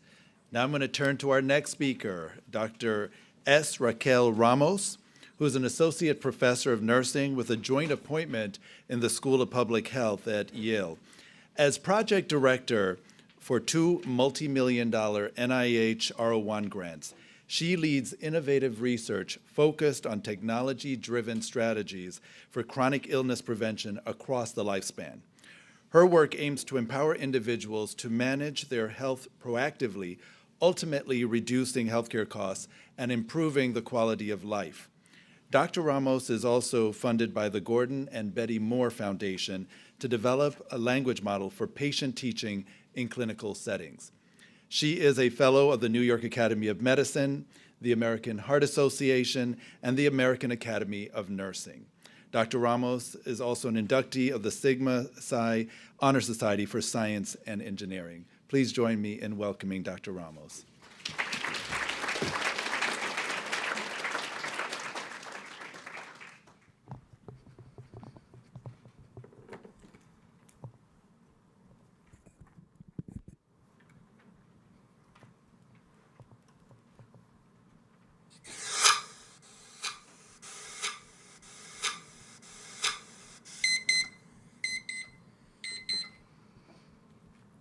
Did you know that every 34 seconds, someone dies of heart disease in the United States? It has been the leading cause of death for over 100 years. The primary cause is preventable hospitalizations, costing upwards of $35 billion per year. My name is Raquel Ramos. I'm an associate professor at the Yale School of Nursing with a joint appointment at the School of Public Health. My program of research focuses on developing and testing technology-based strategies to prevent chronic illness and maximize health and wellness at every age. I lead a team of nurses, computer scientists, and public health experts. And together, we've created a large language model to deliver personalized, evidence-based patient teaching. In a 15-minute clinical visit, patient teaching often takes a back seat. These missed learning opportunities accumulate over time, hindering prevention, which is our best strategy for healthy aging. Let me share the story of Cole. I first met Cole in the early 2000s when I was an acute care cardiology nurse. Cole was only 36 years old when he came to the hospital. He was short of breath, and he said he felt like something was sitting on his chest. Cole worked as a truck driver because he believed he was providing a better life for his 2 daughters. But this life came with sacrifice, long hours, fast food, stress smoking, and chronic sleep deprivation. After evaluation, Cole was diagnosed with triple vessel disease. This is a life-threatening emergency where 3 or more of the heart arteries are blocked. Cole was sent for open heart surgery, and luckily, he had a full recovery. Cole's story is not about blame. Rather, his story emphasizes how the choices that we make to help our families becomes the health base that we enter aging with. Cole was not aware that sitting for long hours at a time while driving his truck, salt and oil from fast foods, smoking, and not getting any physical movement were quietly damaging his arteries. Instead of clear and actionable steps to tailor to Cole's life as a truck driver, he faced immense challenges. Just a couple of simple swaps, more healthier items at the truck stop. Intentional movement several times a day, and a nicotine patch may have significantly altered his entire health trajectory. To address this gap, my team and I developed Cardio, a large language model designed to provide heart disease prevention education right after the clinical visit. Cardio is meant to complement, not replace, clinicians like me. After each visit, Cardio will deliver one tailored teaching package and also provide 3 actionable steps that will fit into your everyday life. These micro changes, like healthier food swaps at the truck stop, daily movement, and nicotine replacement, these are not trivial. They can significantly reduce one's health risk. Because aging is not about inevitable decline. It's a life course outcome that is shaped by today's choices and supports.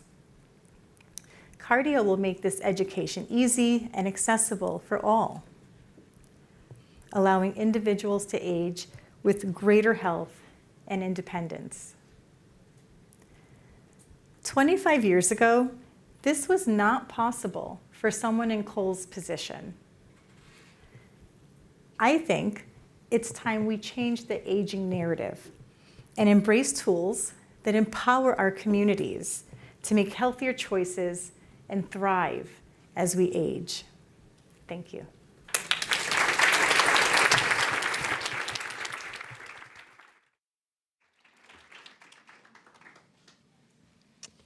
Well, thank you so much, Dr. Ramos, for informing us about that intersectional issue of cardiovascular health and, of course, healthy aging. We're going to pivot now to a discussion from the heart to the liver with Dr. Heng Zhang on improving liver health for all. Dr. Zhang is a Florence Wald Professor of Nursing and Associate Dean of Research here at Yale School of Nursing. Dr. Zhang is a population scientist with training in clinical medicine, epidemiology, and nutrition. He obtained a doctoral degree in epidemiology and nutrition from Harvard University and has worked with numerous cohorts, including the Nurses' Health Study, for over 20 years. His research focuses on cancer prevention and control, diet, nutrition, lifestyle, obesity, and environmental exposures, as well as biomarkers and early detection. His research has led to over 270 publications. Can you believe that? He is committed to teaching and has mentored over 30 early career researchers. Additionally, he has served as the associate editor of the American Journal of Clinical Nutrition and a standing member of the American Cancer Society Cancer Detection and Progression Peer Review Committee. Please join me in welcoming Dr. Zhang.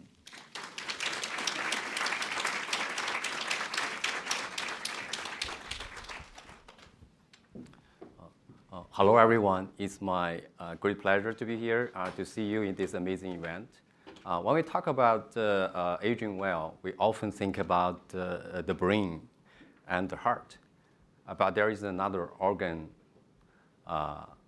working behind the scenes, the liver. As the largest internal organ in the human body, the liver plays an important role in detoxification, immunity, metabolism, as well as healthy aging. But just like other parts of us, liver ages too. If it ages, there are some problems to show up. One of the most common ones is the fatty liver disease, which affects over 30% of the US adults, over 10% of the US adolescents. It costs us over $100 billion a year. And individuals with liver disease are at higher risk developing multiple diseases, including dementia, Alzheimer's disease, diabetes, cardiovascular and kidney diseases, as well as many cancers. Among the cancers, the most strongest link was observed for the liver cancer, of which the incidence has been tripled in the last 30 years in the US. And liver cancer is a lethal disease, and 40% of the liver cancer cannot be explained by currently known risk factors. And then most people diagnosed with liver cancer, unfortunately, at late stage, with only about 20% of 5-year survival rate. To address those challenges, our team has been answering a few key questions. I just listed a few here. First, how much liver disease or liver cancer can be prevented? Can we detect the liver cancer in the earlier stage? For individuals living with liver disease or liver cancer, can we improve the clinical care or quality of life? Answering those questions requires multidisciplinary collaborations across oncology, nutrition, lifestyle medicine, nursing science, novel technologies, and AI. I want to share with you a few examples on liver cancer. Starting from the prevention. Food is medicine. You are what you eat.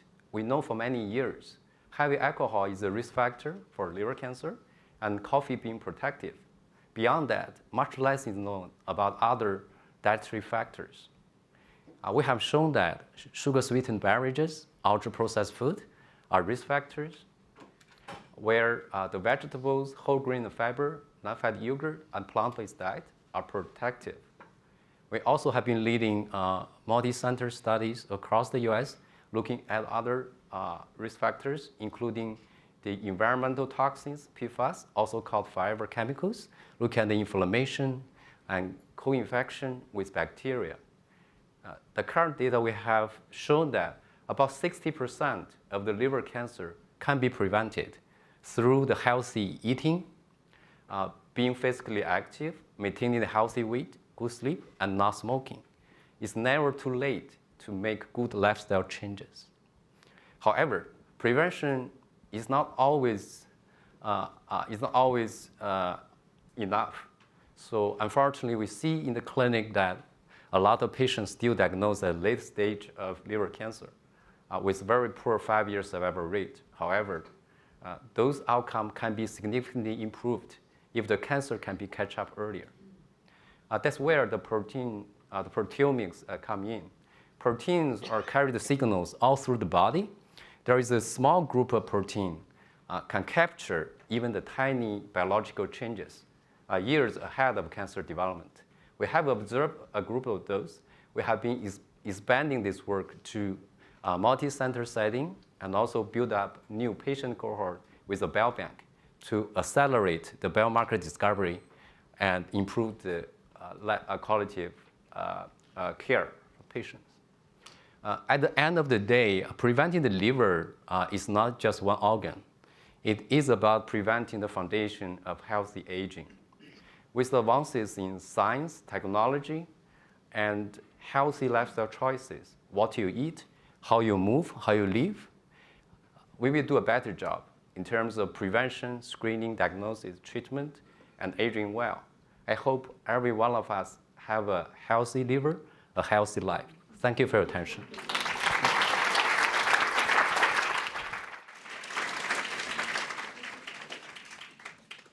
All right, thank you so much, Dr. Zhang. And now to conclude our 360-degree presentations on healthy aging, today I am very honored to introduce our Deputy Dean, Dr. Tatiana Saduk, on precision wellness. At Yale School of Nursing, innovation is not an idea. It's a living commitment. Under the visionary leadership of Dean Azita Imami and Deputy Dean Tatiana Saduk, the Precision Wellness Initiative is redefining how we understand wellness, health, longevity, and care. Imagine a world where nurses transform the multimodal data of systems level insights into healing, where science meets empathy, and where wellness becomes our global design. Please welcome Dr. Tatiana Saduk, Professor and Deputy Dean of Yale School of Nursing. I need a clicker. Tech support.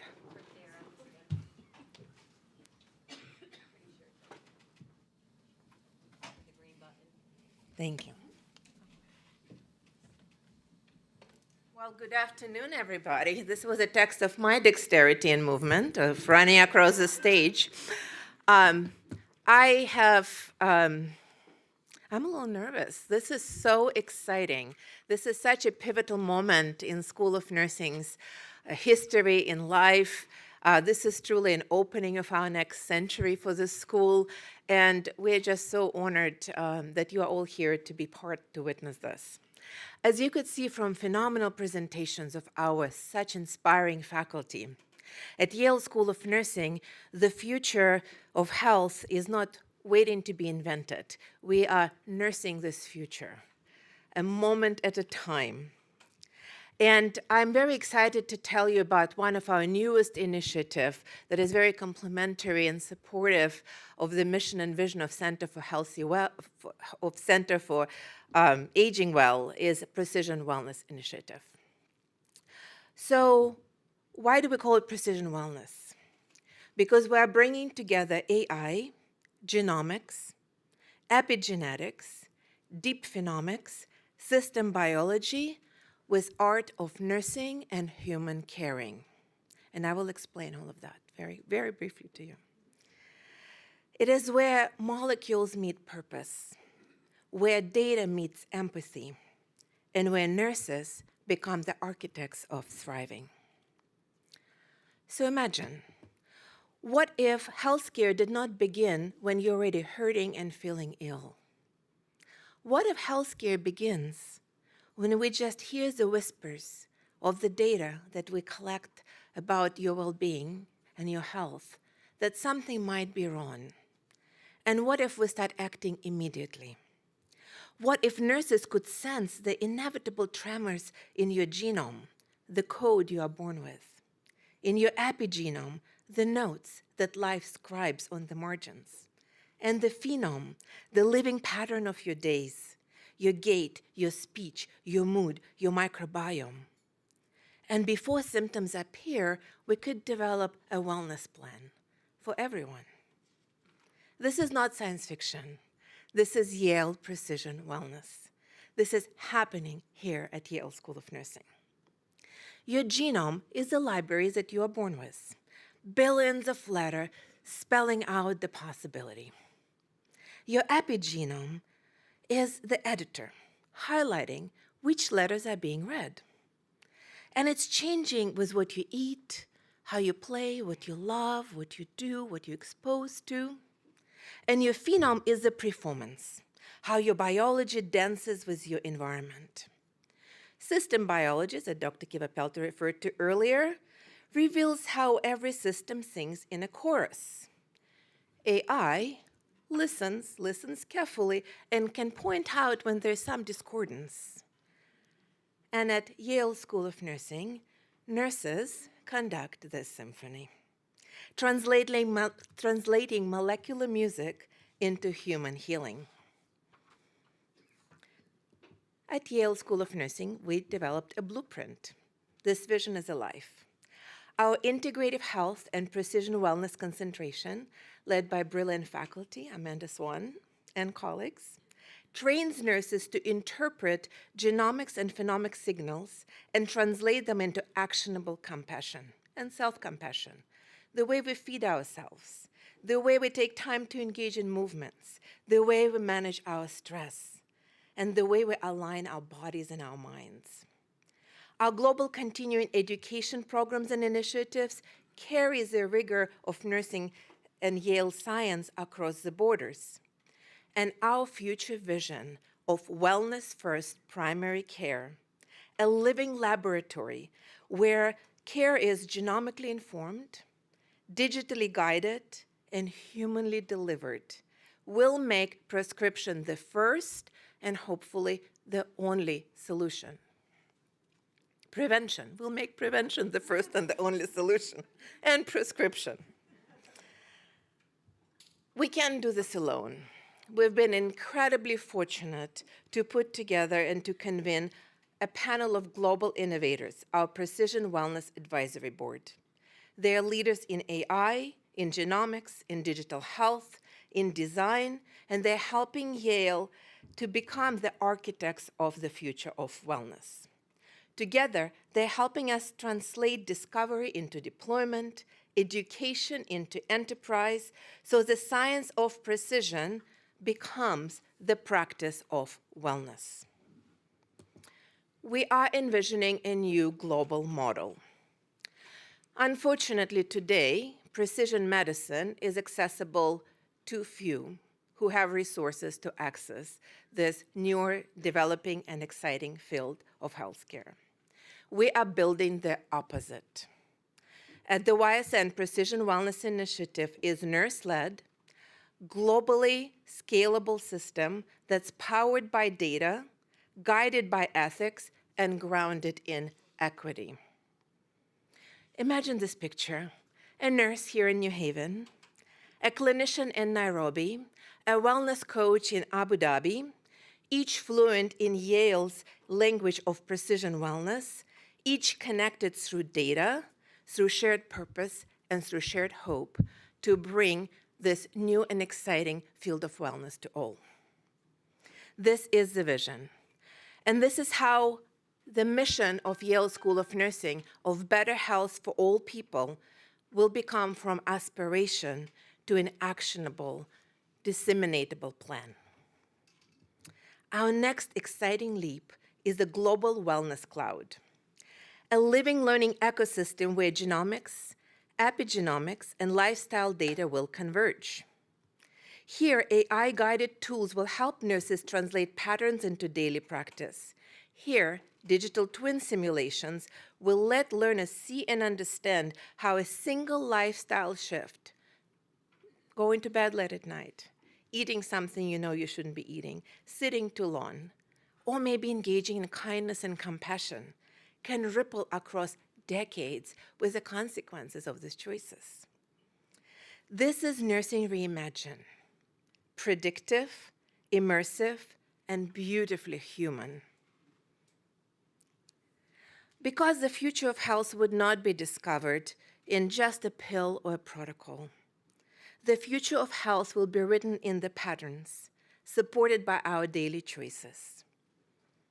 It is the story that will translate molecules and data to meaning, and from data to healing, so we can heal before hurt.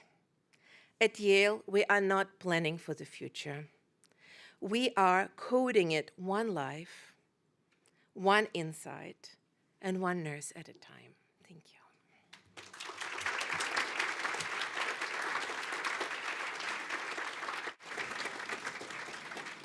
Thank you, Dr. Sedek. Thank you so much. And to all of our YSN faculty presenters, let's give them a big round of applause and thank them so much.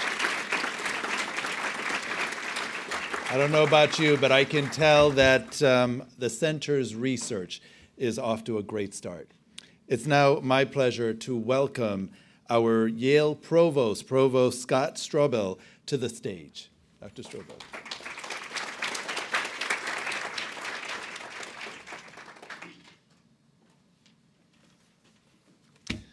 Good afternoon, everybody. It's a real pleasure to be able to join you this afternoon and to celebrate the beginning of this Center for Aging Well. This is a significant landmark in the university's efforts to do one very important thing: to make a positive impact on the lives of all whom we reach. The Center for Aging Well will help us accomplish this goal by engaging in a global effort to improve people's lives, building a bridge between Yale research and the health and wellness of people around the world. By design, the center will have a broad vision. It will draw on the knowledge, expertise, and creativity of researchers in many disciplines. That's the nature of wellness. By emphasizing wellness, the center will promote collaboration and cooperation that focuses on how to make lives not just longer, but also better in each phase of a person's lifespan. These kinds of collaborations at Yale are exciting because they bring together expertise in ways that often lead to substantial new discoveries. These collaborations push against the tendency in the academic world for researchers to work in isolated fields, where developments in other disciplines can prove relevant, transformational, and inspirational.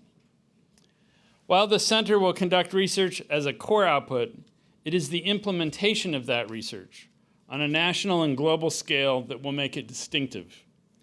Wellness, how to attain it and how to maintain it, has the potential to be transformative for people everywhere.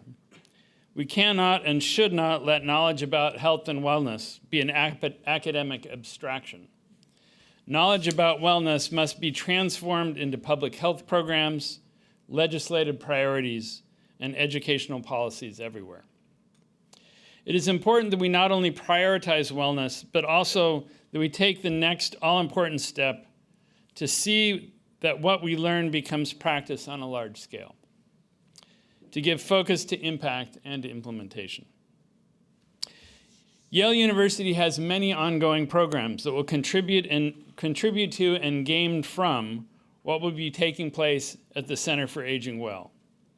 The center's researchers will find themselves in good company with those who share and support their efforts. They will benefit from the Yale Center for Brain and Mind Health, the Dorothy Adler Geriatric Assessment Center, the Center for Research on Aging, and the Yale Pepper Older Americans Independence Center that will have the opportunity to gain from each other's expertise and knowledge. Obviously, this is more than just what is happening in one center and one field. What the Yale Center for Nursing will accomplish through the Center of Aging Well, the Yale School of Nursing, through the Center of Aging Well, is focusing a bright spotlight on the concept of health as both prevention and intervention. I believe it will be part of a critical change in how we provide health care. I am proud that the Center for Aging Well is now open at Yale University, and I congratulate all who have contributed to its creation, including Dean Azita Umami and Dr. Miia Kivipelto. The center provides visible, tangible evidence of Yale's leadership on wellness and our commitment to the School of Nursing's goal of better health for all people. Thank you very much.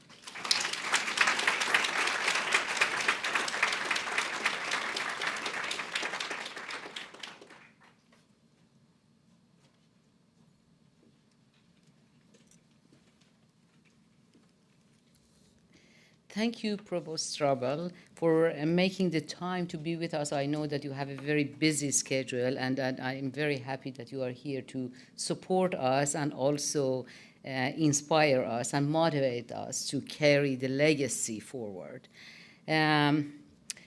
And I also thank you for your leadership and support. I know that from the very beginning when I talked about this vision with you, you have shown me your support and have been with us all the way through this journey until we have Miia here, and now we launched the center. So I want to also thank you everyone who have been here today and have supported us and are going to celebrate us in a moment. This is a very important moment for the School of Nursing, and I'm very happy that so many of you are here to show your support to us for moving forward with this very exciting initiative. By your presence, you are also part of an exciting new venture that will, without question, make a significant and sustained contribution to our goals of better health for all people. As you heard many times, this is our steadfast, unwavering mission. Before we move to a more celebration in the hub, I just wanted to make one final comment. This is a landmark moment for nursing and for YSN. We're only a few years past a time when nurses were not recognized as both researchers, independent clinicians, and facilitators of research implementation. And here we are today, the founder of a center whose discoveries will change mindset and benefit the world in transforming healthcare and make prevention and wellness the front and center of the healthcare services. This is just the beginning. As you heard through the afternoon, the Center for Aging Well will bring together researchers and partners from many disciplines, even those frequently overlooked, so they can collaborate and lead the way in identifying how we can proactively not only live longer, but also live better. Thank you for being a part of this, the future of wellness, and a part of this center. And now please join us for a reception in the hub where there are refreshments, and you can also, as you walk around, you can see, starting from here, we have some posters about the ongoing initiatives at the School of Nursing. Outside, we have some posters about the amazing work that our faculty and students are doing. And also on the walls, I think that if you can just walk around here, you can see the history of YSN. For 2 years ago, we celebrated our centennial. And also we have a lot of photos of our graduating students across this lifespan. Thank you very much for being here, and looking forward to interact with you later in the hub.